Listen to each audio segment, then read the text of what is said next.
अस्सलाम वालेकुम व्यूअर्स, कैसे हैं आप? मेरी दुआ है आप जहाँ भी हों खुश हों और खैरियत से हों। मेरे बहुत सारे व्यूअर्स की रिक्वेस्ट आई थी कि हमें बताएं home remedy for dry cough. तो सबसे पहले हम लोग देख लेते हैं कि ड्राई कफ की अमूमी वजूहात क्या होती हैं।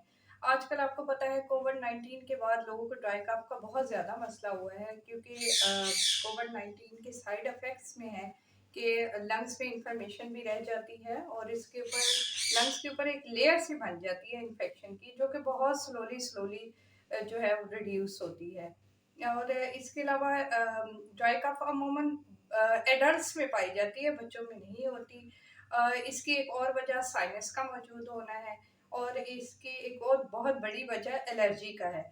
एलर्जी में जो ड्राई कफ होती है वो सुबह और शाम को होती है, और इसके अलावा खाने के बाद जब हम फौरी तौर पे कोल्ड ड्रिंक्स पीते हैं तो ड्राई कफ का मसला हो जाता है। इसके लिए मैं एक बहुत आसान सी रेमेडी लेके आई हूँ। मेरी कोशिश होती है मैं ऐसी रेमेडी लेके आऊँ जिसकी चीज़ें बहुत आसानी से अवेलेबल हों। होम बेस्ड प्रोडक्ट्स हों, आपके किचन में भी मिल जाए आपको चीज़, तो मैं ऐसी चीज़ों की कोशिश करती हूँ जो ईज़िली मार्केट में आपको अवेलेबल हो। तो चलते हैं अपनी रेमेडी की तरफ। इसके लिए मुझे 4 इंग्रीडिएंट्स चाहिए। वो मैंने पेज के ऊपर लिख लिए हैं ताकि आपके लिए आसानी हो और आप इसका स्क्रीनशॉट ले सकें। इसके लिए आपको चाहिए मुलट्ठी पाउडर 1 चम्मच, बादाम पाउडर 2 चम्मच, काली मिर्च पाउडर 1 चम्मच, शहद हस्बे ज़रूरत। अच्छा, इसी को मैंने इंग्लिश में लिख दिया है ताकि जो मेरे ओवरसीज़ नाज़रीन हैं उनको भी आसानी से ये चीज़ें मार्केट में उनके लिए अवेलेबल हों, उनको पता हो कि इसको इंग्लिश में क्या कहते हैं। आप इसका भी स्क्रीनशॉट ले सकते हैं। अब मैं आपको दिखाती हूँ कि वो चीज़ें है कौन सी। बादाम, काली मिर्च और मुलट्ठी। मुलट्ठी एक पौधे की जड़ होती है, जायके में मीठी होती है। मुलट्ठी खांसी को ख़त्म करने के लिए बेहतरीन दवा के तौर पे इस्तेमाल होती है। ये सीने पर जमी हुई बलगम को पतला करती है और बलगम पिघल कर आपके जिस्म से निकल जाती है। ये तमाम किस्म के रिस्पायरेटरी जो सिस्टम में इन्फेक्शन हो जाते हैं उनको दूर करती है। मुलट्ठी फेफड़ों के इन्फेक्शन की सूजन को कम करती है, और मुलट्ठी का अगर ये मुसलसल इस्तेमाल किया जाए तो फेफड़े मजबूत होते हैं और साफ रहते हैं। इसलिए ये जो स्मोकर्स होते हैं उनके लिए ये चीज़ बहुत ज़बरदस्त है। तो ये मेरे पास रॉ फॉर्म में थी, फिर मैंने इनको जो है वो ग्राइंड कर लिया। ये देखें, ये बादाम का पाउडर है, ये मुलट्ठी का पाउडर है, ये काली मिर्च का पाउडर है, और ये मेरे पास हनी है।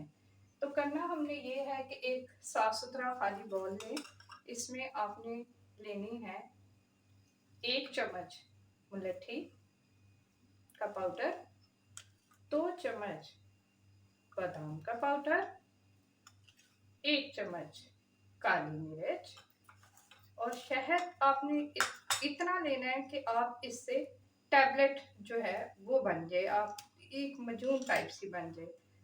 तो आपने शहद हस्बे ज़रूरत लेना है। मेरे ख्याल ये 2 चम्मच काफ़ी होंगे इसके लिए। हम मिक्स करके देख लेते हैं, अगर हमें ज़रूरत पड़ेगी तो हम इसमें और ऐड भी कर लेंगे।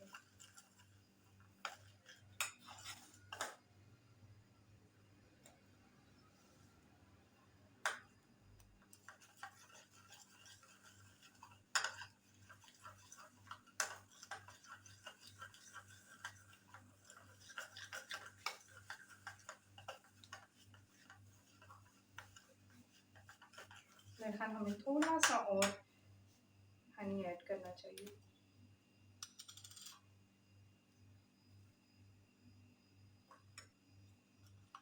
ये पेस्ट सी फॉर्म में बन जाएगा।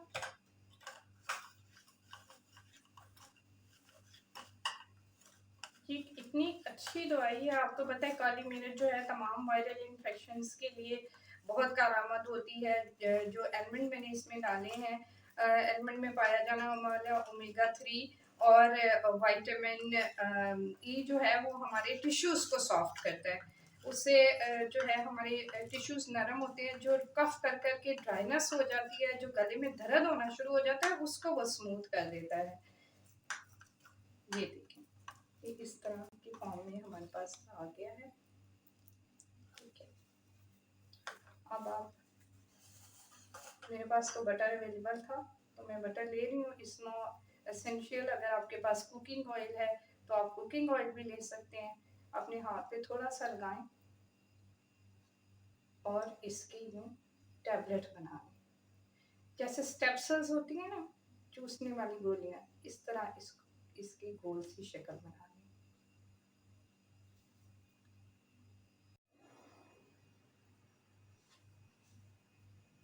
इस तरह गोल गोल जो है वो इसकी टैबलेट्स बना लेंगे। ये जायके में बहुत मज़ेदार हैं। आप जब इनको खाएंगे आपको फील होगा कि आपका गला क्लियर हो गया है, आपकी चेस्ट हल्की हो गई है। तो आप इस रेमेडी को ज़रूर ट्राई कीजिएगा। ये चीज़ें इजीली अवेलेबल हैं। इनमें से सिर्फ मलट्ठी है जो आपको पंसार से लानी पड़ेगी, अदरवाइज सारी चीज़ें, शहद हो गया, बादाम हो गया, काली मिर्च हो गई, ये चीज़ें तो आपको पता है हर घर में ही होती हैं। इस तरह आपने कुछ टैबलेट्स बना के रख लेनी है अपने पास। ये मैंने ऑलरेडी बना के तो 10-15 मिनट के लिए मैंने फ्रीज़र में रखी है। तो ये देखिए, आपको साउंड से पता चल रहा होगा थोड़ी ये हार्ड हो गई हैं। तो इस तरह आप इनको बना लें, फिर किसी साफ़ सुथरी बोतल में डाल के आप इसको जो है वो फ्रीज़र में रख सकती हैं। आप इसको ज़्यादा मसला है तो आप इसको 3 टाइम एक-एक टैबलेट ले सकती हैं। अगर ज़्यादा खांसी नहीं है तो सुबह और शाम एक-एक टैबलेट लें। आप देखिएगा 2 से 3 दिन में आपको इसका मुकम्मल आराम आ जाएगा। तो एक तो मेरी ये रेमेडी थी। आई होप कि आपको अच्छी तरह से समझ आ गया होगा कि आपने इसको क्या करना है।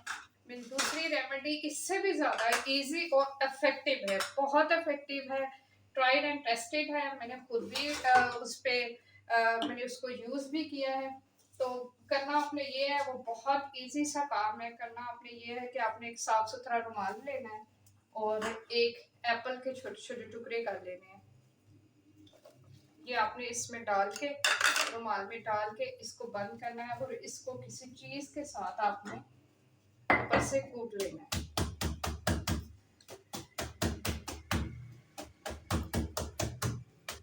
कूटने का मकसद सिर्फ इसका रस निकालना है।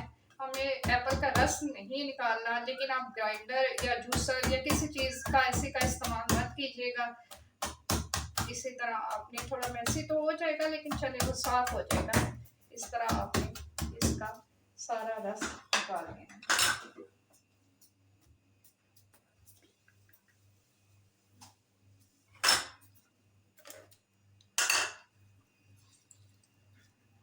सारा रस निकाल लिया इसका,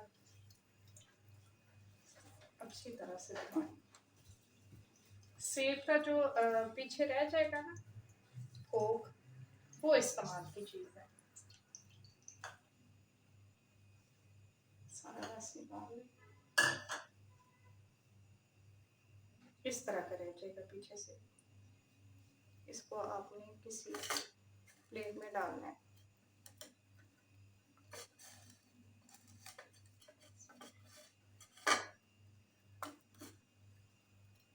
इसको एक प्लेट में डालना है। इस तरह का देखिए, इसमें रस नहीं है।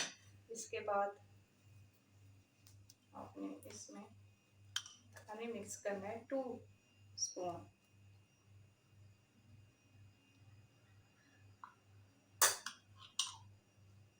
कि इतनी अच्छी चीज़ है कि आपको कफ हो रही है, वो आप उठ के ये बस एप्पल और हनी, ये 2 ही तो चीज़ें हैं। आप ये रेमेडी बनाएं, आप देखेंगे कि आपको ऐसे लगेगा जैसे कोई जादुई असर हो गया। एकदम से आपकी कफ रुक जाएगी और आपके गले को बहुत सूथिंग और सुकून मिलेगा। मेरी ये रेमेडी है और एक ये है, आप दोनों ट्राई कीजिएगा। आप इसको इमीडिएटली, रेमेडी है कि आपको अगर कफ हो रही है, आप फौरन गए हैं किचन में, एक एप्पल को आपने यूं कर लिया है और उसके रस निकाल के उसका हनी मिला दिया है, तो उससे आपको फर्क पड़ेगा। और लॉन्ग टर्म आपके जो चेस्ट के ऊपर बलगम जम जाती है, ये उसके लिए बहुत भी अच्छी रेमेडी है। और एक ट्रिक मैं आपके साथ शेयर करना चाहूँगी कि जब हम किसी महफ़िल में बैठे होते हैं या हम कहीं ट्रैवल कर रहे होते हैं या बहुत सारे लोगों के सराउंडिंग में होते हैं, तो आजकल आपको पता है कि इंसान वैसे ही कफ करे तो सारे लोग परेशान होके देखने लग जाते हैं। तो एक बहुत आसान सा ट्रिक है कि जब आपको गले में ख़ारिश महसूस हो तो अपने कान में उँगली लगाएँ। अपने कान में ऐसे फिंगर करके ना, जैसे ऑयल लगाते हैं ना, यूँ ये 2-3 दफ़ा करें तो उससे फ़ौरी तौर पे कफ रुक जाती है। एक दफ़ा, क्योंकि हमारा सिस्टम ये सारा एक होता है, ईएनटी, ईयर, नोज़, थ्रोट, हमारा सिस्टम एक होता है, तो उससे बहुत अच्छा जो है इफ़ेक्ट पड़ता है। आई होप मेरी आज की वीडियो आपके लिए हेल्पफुल साबित हुई होगी और आपने इससे कुछ सीखा होगा। अगर आपको कफ का मसला नहीं है, अल्लाह का शुक्र है, लेकिन आप इस वीडियो को शेयर ज़रूर कीजिएगा ताकि जो जिन लोगों को है शायद उनके काम आ जाए। मेरे चैनल को सब्सक्राइब कीजिएगा और मेरी वीडियो को लाइक कर दें, बेल का बटन ज़रूर दबा दें ताकि आइंदा आने वाली वीडियो के लिए आपको नोटिफिकेशन मिल जाए। मेरी आइंदा आने वाली वीडियो इंशाल्लाह हाई ब्लड प्रेशर के बारे में है और वो 100% सेफ रेमेडी है प्रेग्नेंट लेडीज़ के लिए, क्योंकि आजकल जो भी नई जनरेशन जो प्रेग्नेंट हो रही है, उन बच्चियों में हाई ब्लड प्रेशर का बहुत ज़्यादा मसला है, जिसकी वजह से उनकी प्रेगनेंसी ख़राब हो जाती है। तो इंशाल्लाह मिलते हैं अगली वीडियो में, तब तक के लिए अल्लाह हाफ़िज़।